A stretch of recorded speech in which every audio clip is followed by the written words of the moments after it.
Airleaf, en partance pour Paris, s'est arrêté à Conakry pour partager la douleur des Guinéens. Après cet accident d'avion qui a eu lieu dans son pays, les deux chefs d'État ont échangé au salon d'honneur de l'aéroport de Conakry, comme le témoigne ce compte rendu signé Mahamoud Barek. En escale à Conakry, la présidente du Libéria, Mme Ellen Johnson Sirleaf, a été accueillie à sa descente d'avion par le ministre d'État aux Affaires étrangères et des Guinéens de l'étranger, François Luceni Fall, qui l'a aussitôt conduit auprès de son frère et ami, le professeur Alpha Condé. Au salon d'honneur de l'aéroport international Conakry-Bessia, Mme Ellen Johnson Sirleaf a tout d'abord présenté ses condoléances ainsi que celles de l'ensemble du peuple et du gouvernement libérien suite au crash survenu à Monrovia le lundi 11 février 2013 au président de la République, professeur Alpha Condé, et aux familles éplorées. La présidente du Libéria s'est dit très touchée par cet accident avant de rappeler le rôle joué par la Guinée dans la consolidation de la paix au Libéria.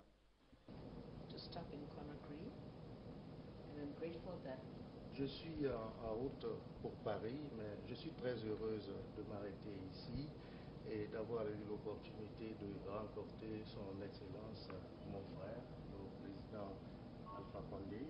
C'est une opportunité de plus pour moi de lui présenter les condoléances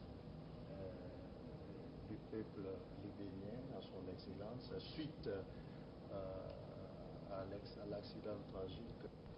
Il faut au peuple de Guinée toute ma sympathie et toutes nos condoléances par rapport à l'incident tragique qui a coûté la vie à des militaires guinéens. Et je voudrais qu'à travers cette visite, qu'on puisse transmettre mon message de condoléances aux familles éplorées. Merci. Ensuite, professeur Alpha Condé et Mme Ellen Johnson Sirleaf ont parlé de renforcement de l'intégration sous-régionale pour dynamiser l'espace Mano et participer efficacement au développement durable de leurs pays respectifs. Les deux présidents ont également échangé sur les préoccupations du moment.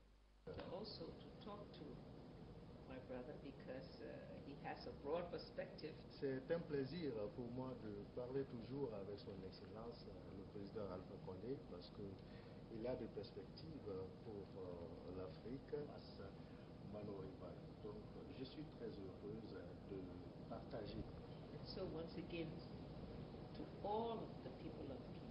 Cette rencontre participe au raffermissement des relations d'amitié et de coopération entre Conakry et Monrovia, car Mme Ellen Johnson Sirleaf et professeur Alpha Condé sont tous animés par le même idéal de patriotisme.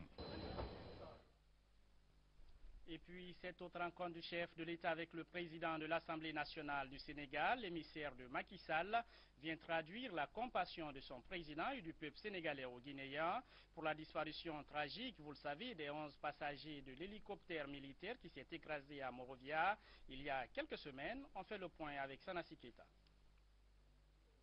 Le président de l'Assemblée nationale du Sénégal au palais Sékou Touréa, Moustapha Niasse, est venu transmettre au président de la République les messages de compassion du peuple sénégalais au peuple frère de Guinée, suite au tragique accident d'avion de Monrovia qui a coûté la vie au général de division Souleymane Kelefa Diallo, ainsi que 10 autres officiers de l'armée guinéenne. Le président de l'Assemblée nationale du Sénégal partage donc ces moments de peine avec le peuple de Guinée pour ces officiers arrachés à l'affection. Vous savez qu'il s'est passé un événement récemment à Monrovia, qui a été le décès du chef d'état-major général de l'armée guinéenne, accompagné de plusieurs officiers supérieurs qui étaient partis dans le cadre de la coopération militaire entre la République de Guinée et la République du Libéria. Quand je l'ai appris, cela m'a beaucoup attristé parce que j'ai pensé à mon ami, Monsieur le Président Alpha Condé. Quand ces événements arrivent et que sont arrachés à l'affection de plusieurs familles et de toute une nation, des êtres de niveau supérieur qui se sont dévoués au service de leur pays et de l'Afrique, nous partageons ces moments de peine, comme nous partageons les moments de joie. C'est la raison pour laquelle je suis venu accompagné de quelques-uns de mes collaborateurs pour présenter à M. le Président Alpha Condé les condoléances de l'Assemblée nationale du Sénégal et mes condoléances personnellement.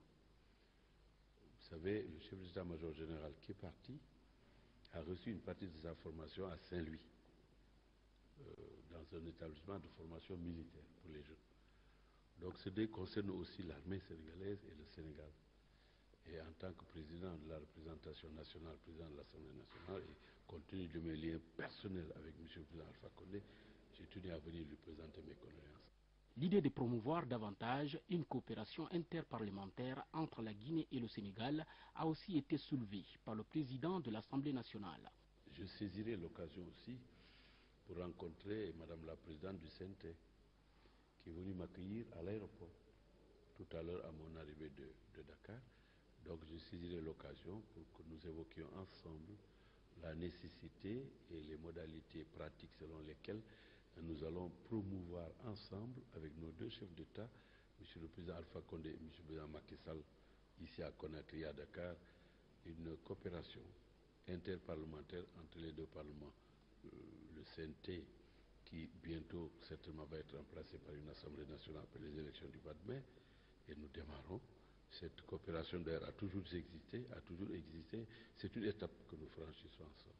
Enfin, l'ancien Premier ministre du Sénégal a transmis les messages de salutation du président Macky Sall et de toute la population sénégalaise au peuple de Guinée, avec l'espoir de voir les relations d'amitié et de coopération mutuelle entre les deux pays se renforcer davantage au profit de leur peuple. La coalition des femmes et filles de Guinée pour le dialogue et la consolidation de la paix et le développement lance officiellement ses activités à Conakry, a mené les leaders et le gouvernement à prendre en compte les préoccupations de la Guinéenne. C'est le défi que se fixe ce groupe de femmes, vous allez les entendre. Elles s'engagent à sensibiliser les populations sur la promotion du dialogue en Guinée. Adi Camara nous en dit plus.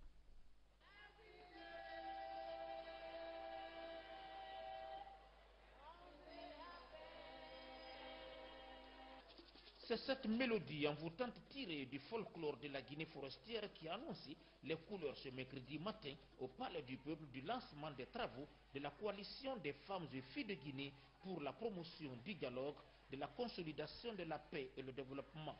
Signe fort pour les femmes de Guinée de s'inscrire dans une logique capable de transcender les difficultés d'ordre social, économique et politique qui assaillent le pays. Votre démarche vise à fédérer toutes les femmes et filles de notre pays en les mettant au-dessus de leurs appartenances ethniques, régionales, politiques, au-dessus de leurs positions économiques et sociales, choisissant ainsi les intérêts de la nation avant les intérêts catégoriels.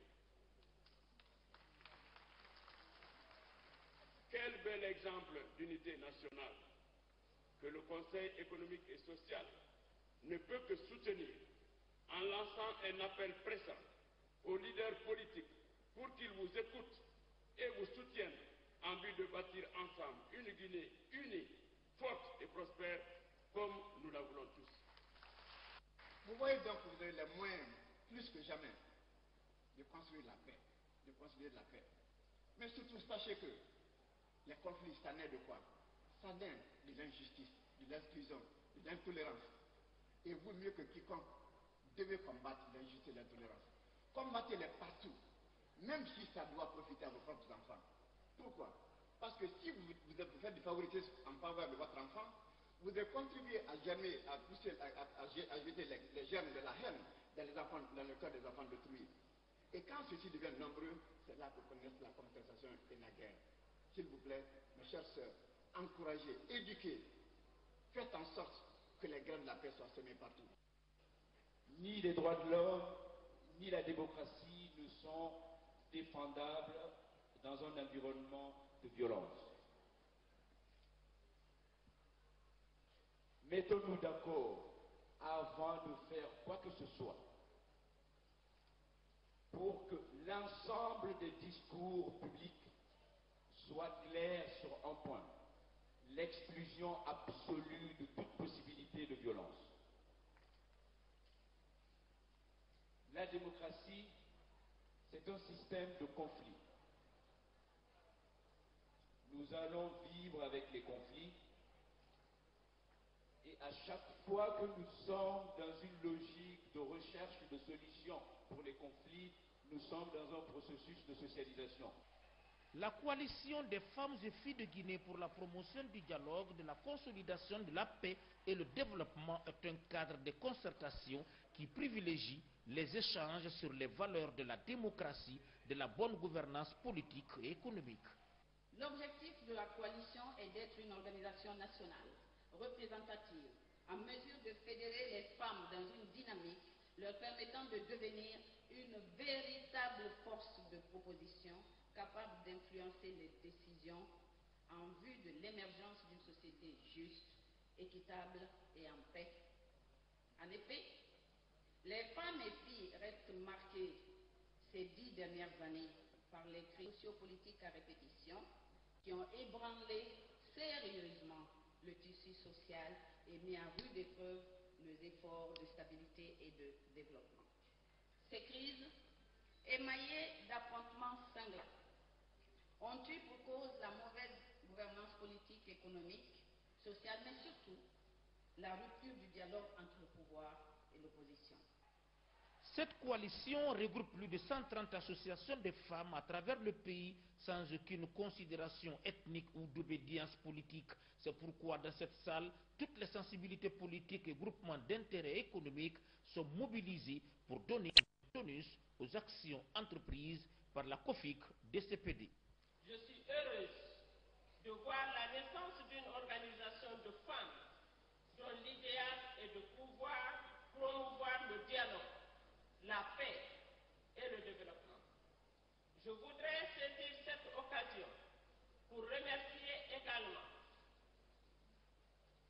Refane Guinée pour sa contribution significative au Conseil national de transition aux propositions de solutions de sortie de crise pour la finalisation de la transition. Le Premier ministre était là pour féliciter et encourager la coalition porte-voix de toutes les femmes de Guinée qui entend œuvrer pour la promotion du dialogue politique en Guinée. Cette initiative de regrouper les femmes cadre parfaitement avec le processus de démocratisation et de changement prôné par le professeur Alpha Condé, président de la République. Nous devons harmoniser nos positions qui doivent refléter les besoins réels de notre pays dans le sens de la consolidation de la paix et la promotion du dialogue entre les partis politiques. Au nom de son Excellence le Président de la République, je voudrais féliciter les femmes qui ont initié l'idée de créer cette coalition, les autres projets déclinés dans votre programme de 3 ans, ajoutés à celui de la plateforme de veille, permettent au gouvernement de prendre davantage conscience des enjeux autour de la cause de la femme en général et de la Guinéenne en particulier. Le professeur Alpha Condé, président de la République, a donc eu raison de dédier son mandat aux femmes et aux jeunes de Guinée. La coalition des femmes et filles de Guinée pour la promotion du dialogue, de la consolidation de la paix et le développement s'active déjà à la mise en place d'une plateforme de veille, mécanisme d'alerte précoce pour la tenue prochaine d'élections libres, transparentes, crédibles et dans un climat apaisé. Je vous le disais, en titre, une délégation des Nations Unies au ministère de l'administration du territoire et de la décentralisation. Avec le ministre, cette mission a parlé de la nécessité de relancer le dialogue entre le gouvernement et l'opposition. Les détails avec Mohamed Lamine Camara. La paix est un vecteur essentiel pour garantir le développement socio-économique d'un pays. C'est ce message que la délégation des Nations Unies tente de faire passer au gouvernement, conduite par la présidente de la Commission de consolidation de la paix, l'ambassadeur Sylvie Lucas. Cette délégation s'est entretenue avec le ministre de l'administration du territoire et de la décentralisation autour de l'état d'avancement des préparatifs des échéances électorales en cours. Rencontre au cours de laquelle le chef de la mission onusienne a demandé au ministre Alassane Condé de relancer le dialogue avec les responsables des partis politiques. Les élections joueront donc aussi un élément très important dans la réconciliation qui va au-delà. Et donc pour ça, je crois qu'il faudra aussi avoir un tel cadre de dialogue permanent où on pourra s'échanger. Et si ces élections puissent se dérouler dans les conditions décrites, je crois que ce sera aussi un élément très important pour le soutien continu de la communauté internationale à la Guinée aux nombreux défis qui se posent par ailleurs à ce sujet. De son côté, le ministre Alassane Condé a exprimé la volonté politique du président de la République et de son gouvernement à organiser des élections transparentes, crédibles et acceptées de tous. Nous avons au jour d'aujourd'hui une CENI consensuelle et paritaire qui travaille et qui nous a proposé un chronogramme. Le chronogramme prévoit d'organiser les élections le 12 mai 2013. Mon département est chargé d'accompagner la CENI techniquement. Nous espérons, si ça continue comme ça, on peut tenir la date du 12 mai. Je viens de rentrer d'une mission de 3 semaines à l'intérieur du pays et partout où nous avons été, la seule chose qu'on nous demandait, c'était ces élections. C'est en prêtant une oreille attentive à son interlocuteur que l'ambassadeur Sylvie Lucas s'est dite satisfaite des informations reçues. Elle a ensuite réaffirmé l'engagement de son institution à accompagner les autorités guinéennes dans l'organisation des prochaines consultations électorales pour mettre fin à la transition. L'USAID lance son projet de renforcement de la confiance des partis politiques de l'électorat, RECOPEL. L'initiative est soutenue par l'Union européenne. L'objectif de ce projet est d'accompagner les partis politiques dans l'identification et le déploiement des délégués pour la consolidation de la paix. Moussa Bangoura. Lancement officiel du projet de renforcement de la confiance des partis politiques et de l'électorat. C'est une initiative de NDI, le National Democratic Institute, à travers l'USAID, l'Union européenne et le PNUD. C'est un prélude aux préparatifs des élections législatives dans notre pays. La démarche vise à renforcer la confiance des partis politiques et des électeurs pour une participation plus efficace au processus électoral. Nous serons en consultation permanente avec l'ensemble des groupements politiques, de la mouvance présidentielle comme de l'opposition et même les centristes pour que chacun d'entre vous s'identifie dans cette démarche non partisane. Donc, l'une des retombées serait de mettre à la disposition des partis politiques des militants bien formés à même de renforcer la démocratie interne. Nous voulons des élections justes et transparentes, conduites par les institutions guinéennes qui jouissent de la confiance du peuple, des partis politiques et de la société civile. Notre but ultime est d'aller vers un gouvernement crédible et responsable pour l'intérêt de tous les Guinéens et nous croyons que le processus démocratique offre les meilleurs espoirs. Au cours de cette assise, plusieurs sujets d'intérêt public étaient à l'ordre du jour, notamment la formation et le déploiement des délégués dans les différents bureaux de vote, mais aussi à amener la population à l'acceptation des résultats des élections dans un climat de paix.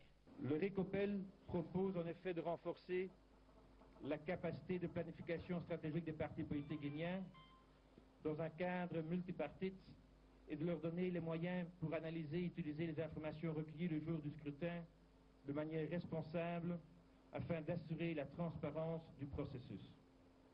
Ce programme, auquel le PNUD Guinée souscrit, s'inscrit dans le cadre de l'appui de la communauté des partenaires, que les communautés de partenaires apportent au processus électoral.